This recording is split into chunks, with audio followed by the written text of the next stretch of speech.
Hello, passionate Celtic fans.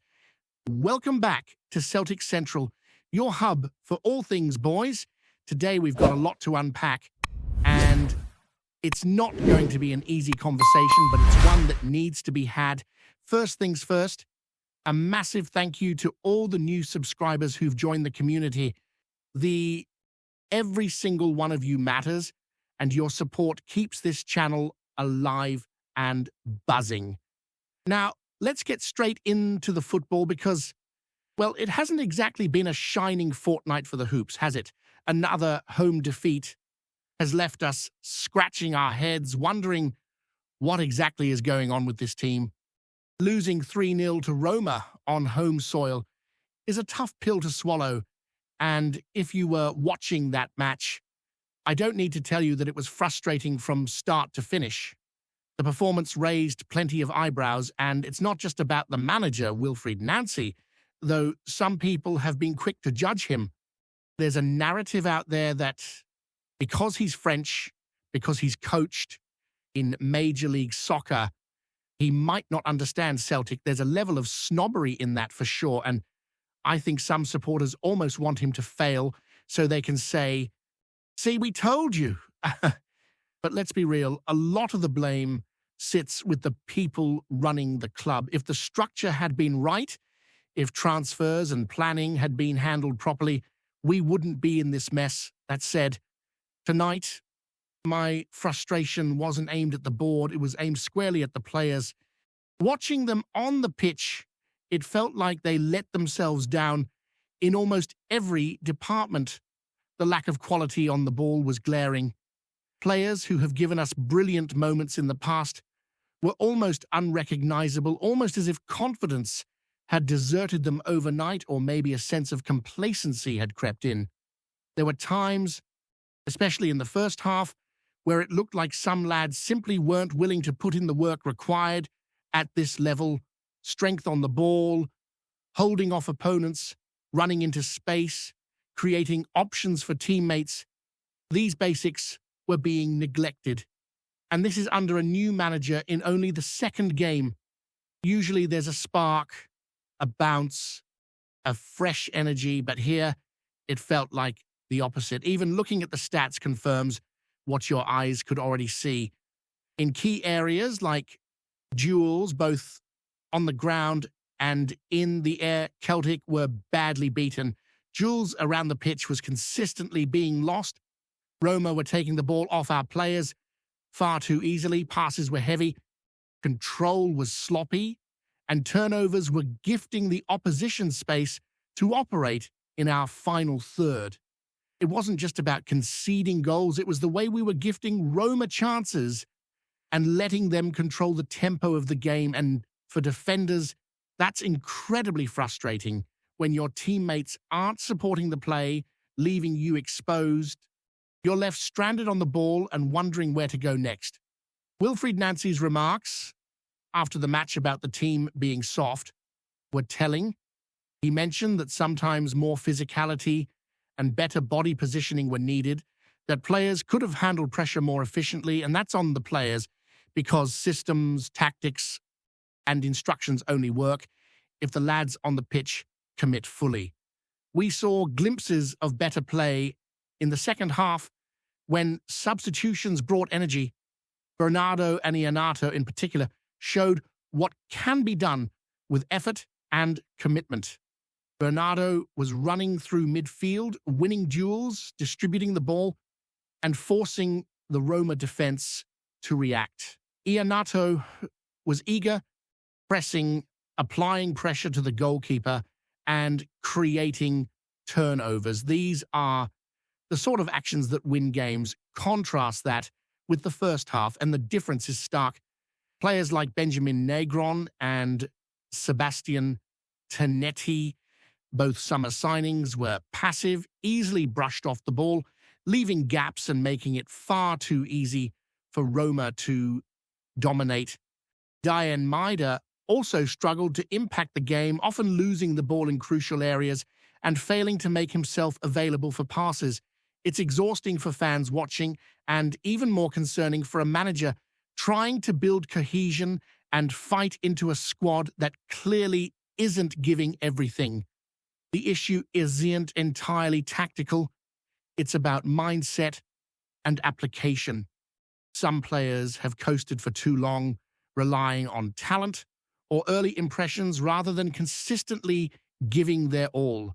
This lack of work ethic shows up in first-half performances where running, strength, and positional awareness are absent. And it's not a one-off.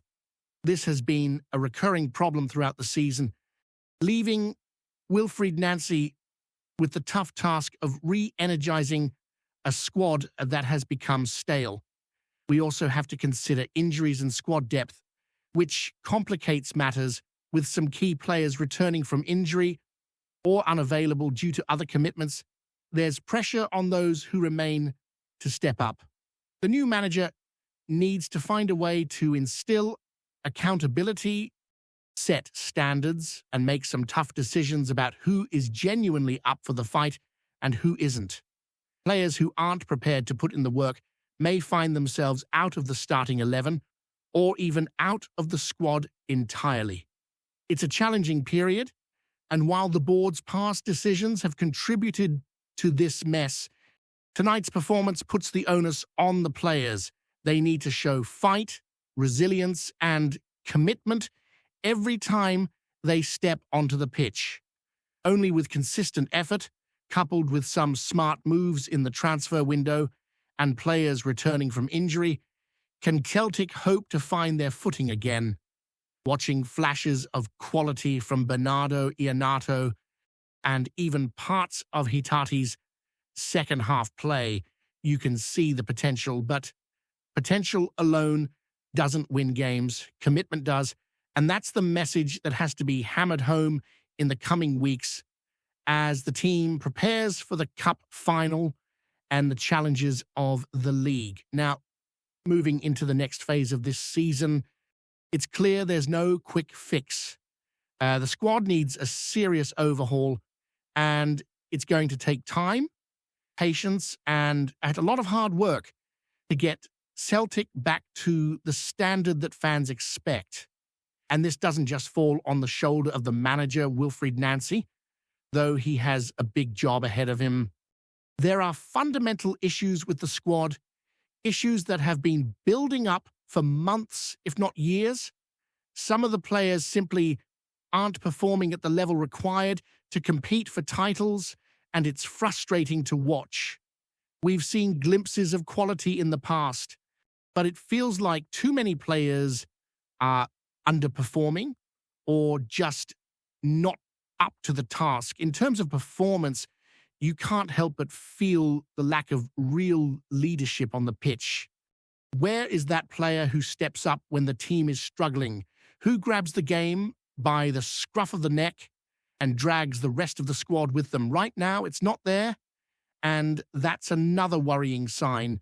The lack of leadership both on and off the ball is letting this team down, and it's something that needs to change. If we're talking about individuals, we have to look at the summer signings. When you spend money, you expect results, but how many of these players have truly made an impact? There's been a lot of talk about Benjamin Negron, and quite frankly, it's hard to see what he brings to the team. He's been passive, and that's putting it mildly. For a club like Celtic, you need players who are going to fight for the jersey, not players who get brushed off the ball and fail to make an impression. It's a concern because we've seen enough of Negron now to know that he's not quite cutting it. His body language on the field says a lot. There's no aggression, no urgency, and when you're a new signing, you can't afford to fade into the background like that. You need to make an impact from the get-go, and sadly, Negron hasn't done that. Sebastian Tenetti's another one who's been a huge disappointment. There's been a lot of hope for him, but again, we've seen little to justify that. In fact, his performances have been largely underwhelming, and it's starting to feel like a waste of time. He hasn't provided the depth that was expected when he was brought in, and now it's clear that he's just not the player we thought he would be. He's been outmuscled by opposition players far too often, and his contribution in attack has been almost non-existent. Then there's Dane Mader. Now, I know a lot of fans love him, but we have to be real here. His form has been shocking, as it's not even just about the lack of goals or assists. It's about his overall work rate. He's been caught in possession multiple times, and his effort has been nowhere near what's required for a club of Celtic stature. If you're not willing to fight for the ball to get stuck in and to contribute at both ends of the pitch, then you're doing yourself and the team a disservice. For all the pace and promise Mader showed when he first arrived, it's starting to feel like he's become part of the problem. I'm not saying it's all on him, far from it, but when a player consistently underperforms, questions have to be asked. And then there's the other issue, squad depth. When you look at the bench, it's worrying to see how thin the squad really is. There's not much quality to call on when things aren't going right, and that's something Celtic needs to address. There's no real firepower coming from the bench, and that's a problem when you're trying to make a comeback or change the course of a game. The current squad, as it stands, lacks the depth needed to compete for major trophies. Looking ahead, it's clear that the January transfer window is going to be massive for Celtic. There are certain areas of the squad that need urgent attention, particularly in terms of getting quality players in who can make an immediate impact. And let's not forget about injuries. With key players sidelined, it's essential that we bring in reinforcements to bolster the squad. If Wilfried Nancy can get the right players in, there's still hope for turning things around. But it's not just about signing bodies. It's about bringing in players who are ready to hit the ground running and contribute from day one. The league is still within reach, but Celtic can't afford to waste any more time. Every game from now on is crucial, and the players need to step up and show what they're made of. They need to realize that their reputations are on the line, and if they don't start delivering, they'll find themselves out of the team. No one is safe, and that's how it should be. There's no room for passengers in a team that's supposed to be challenging for trophies. What's really frustrating, though, is that we've seen this team's potential. We've seen flashes of brilliance, especially in the second half against Roma. The effort, the drive, the willingness to get stuck in, it was all there, but it's been too sporadic. And we need to see more consistency. Players like Bernardo and Iheanacho have shown they can make a difference. So why isn't that the norm across the board? Why do we only see it in patches? It's a question that needs answering, and it's something that needs to be addressed if Celtic are going to move forward under Wilfried Nancy. In the coming weeks, there are some massive tests ahead.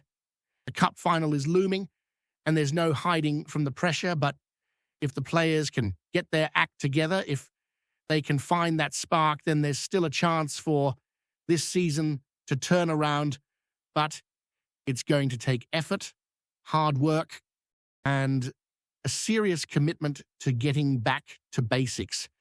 We can't keep giving Roma-type performances and expect to get anywhere. Wilfried Nancy, for all the criticism he's faced, still has a lot of work to do, but he needs the players to back him up.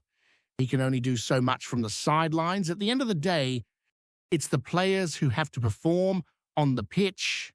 They need to stop making excuses, stop coasting, and start delivering. This is Celtic, and we expect more, much more. As we approach the cup final, league challenges, and potential European fixtures, the focus must be clear. Effort, attitude, and commitment are non-negotiable. Wilfried Nancy must manage the squad effectively, motivating players, making hard decisions, and ensuring that energy and determination are evident from the first whistle. The foundation of Celtic success rests on collective application, tactical understanding, and a willingness to fight for every ball. The future of this season, and perhaps Nancy's tenure, depends on the ability to convert potential into consistent, determined, and inspired performances. Fans want to see a team that embodies the Celtic spirit, plays with pride, and never gives up. This period will define how the squad responds to adversity, how they step up under pressure, and whether they can transform glimpses of promise into sustained success. Before we proceed, subscribe to our channel and enable notifications to receive all exclusive news about Celtic FC. Don't miss any details about your favorite team. It's extremely important for Celtic FC fans. Whispers around Celtic Park have turned into full-blown chatter after reports surfaced that manager Wilfried Nancy has taken a hard line with one of his own. Sources close to the club suggest that a first-team regular has been sidelined indefinitely following what insiders are calling a serious breach of discipline. The exact nature of the indiscretion remains tightly under wraps, but those familiar with the dressing room dynamics insist Nancy's patience has worn thin. Nancy, who has quickly earned a reputation for his no-nonsense approach since taking the helm, is said to be sending a clear message to the squad. Standards are non-negotiable. He doesn't forgive easily, says one club insider. If he feels someone's actions undermine the team, there's no compromise. Those words have only fueled speculation about who the unnamed player might be, with fans and pundits alike scouring match lineups and training reports for clues, adding fuel to the fire. Supporters have noted the player's absence from recent team activities, with whispers suggesting that even familiar faces in the squad are treading carefully, wary of crossing the manager's strict expectations. Some insiders hint that the sidelining could have longer-term implications, potentially reshaping the dynamics of the starting 11. It's not just about one player, claims an anonymous source. It's about setting a tone for the whole squad. Nancy wants total commitment on and off the pitch. The rumor mill has gone into overdrive, with fans debating whether this move signals internal tension or simply the manager asserting authority. Social media is awash with theories, from disagreements over training regimens to clashes over tactical decisions, though nothing has been officially confirmed. One thing is certain: Nancy's Celtic is being closely watched, not just for results on the field, but for the management style that's now dominating headlines as the saga unfolds. Supporters can only guess whether this disciplinary action will cement the team's unity or spark further intrigue behind the scenes. Whatever the truth, the message seems clear. Under Nancy, indiscipline won't be tolerated, and nobody, not even a star player, is above the rules. Celtic fans are now left in suspense, eagerly awaiting the next twist in what has quickly become one of the most talked about stories in Scottish football. Hello, fan. Don't forget to like and subscribe to the channel, as it means a lot to Celtic FC. Also, share your opinion about the news in the comments below. See you in the next video.